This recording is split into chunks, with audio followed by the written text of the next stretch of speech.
मुद्दे पर आप सबको सोचना है वो ये है कि अगर इन मुस्लिम छात्राओं के हिजाब पहनने की मांग को आज मान लिया जाता है तो भविष्य में फिर और क्या क्या हो सकता है। इसके बाद स्कूलों में नमाज पढ़ने की मांग शुरू हो जाएगी। आपको याद होगा कर्नाटक के कोल्लार में 21 जनवरी को कुछ मुस्लिम छात्रों ने नमाज भी पढ़ी थी, वो भी एक स्कूल में। क्लासरूम में ब्लैक बोर्ड पीछे दिखाई दे रहा है और ये छोटे छोटे बच्चे नमाज पढ़ रहे थे।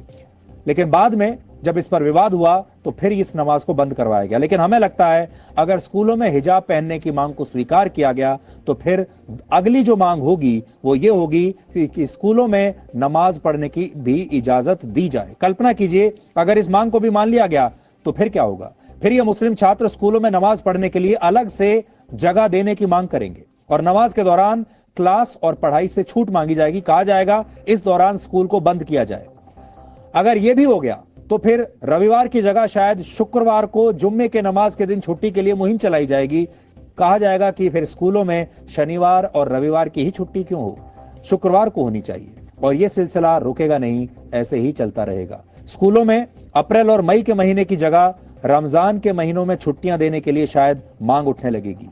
कॉलेज की कैंटीन्स में अलग से हलाल काउंटर लगाने की मांग होगी। पाठ्यक्रम से अलग अलग भगवानों के नाम हटाने की मांग होगी और मुस्लिम छात्र ये कहेंगे कि वो तो अल्लाह को मानते हैं, तो फिर श्री राम और श्री कृष्ण के बारे में किताबों में जिक्र नहीं होना चाहिए। इस्लाम में इनके बारे में पढ़ना भी मना है।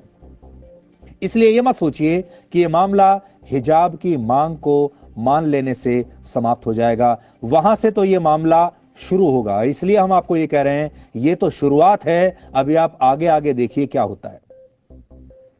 ये बात हम इसलिए भी कह रहे हैं क्योंकि जो विवाद कर्नाटक के स्कूलों में हिजाब पहनने से शुरू हुआ वो अब हिंदू और मुसलमान की लड़ाई पर केंद्रित हो गया है। मुंबई में इस तरह के कई पोस्टर्स और बैनर लगाए गए हैं जिन पर से नो टू हिंदू लिखा हुआ है, से नो टू हिंदू राष्ट्र लिखा हुआ है। देखिए यहां पर।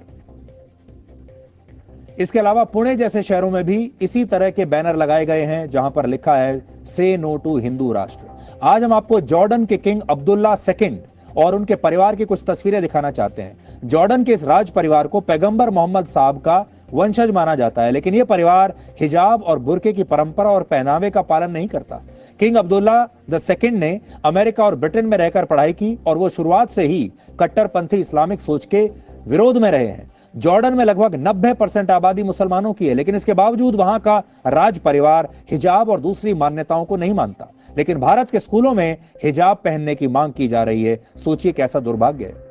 आज हमारे देश के मुसलमानों को यह तय करना है कि वो डॉक्टर एपीजे अब्दुल कलाम को अपना आदर्श मानते हैं, जिन्होंने भारत को परमाणु संपन्न देश बनाने के लिए अपने धर्म को नहीं देखा, या वो उन मुसलमान नेताओं को अपना आदर्श मानते हैं जो इस देश के स्कूलों में धार्मिक कट्टरवाद का जहर घोलना चाहते हैं। क्या हमारे देश के मुसलमान केरल के राज्यपाल आरिफ मोहम्मद खान को अपने लिए प्रेरणा मानते हैं, जिन्होंने 1985 के शाहबानो मामले में मुस्लिम तुष्टीकरण के खिलाफ राजीव गांधी की सरकार में मंत्री रहते हुए विरोध किया था और इस्तीफा दे दिया था? या वो ऐसे मुस्लिम नेताओं और मौलानाओं को अपना नायक मानते हैं जो भारत को धर्म के नाम पर तोड़ने की बात करते हैं? ये आज आपको तय करना है। आप क्या चाहते हैं? आप चाहते हैं आज आप फरवरी के महीने में हैं, मार्च और अप्रैल में इम्तिहान शुरू हो जाएंगे। आप चाहते हैं कि आपके बच्चे स्कूल में इम्तिहानों में परीक्षा में अच्छे नंबर लेकर पास हों और आगे चलकर अच्छी नौकरी करें? या आप ये चाहते हैं कि जो समय पढ़ाई करने का है, परीक्षा की तैयारी करने का है, उसमें बच्चे इस बात को लेकर विरोध प्रदर्शन करते रहें कि उन्हें हिजाब पहनने की इजाजत चाहिए?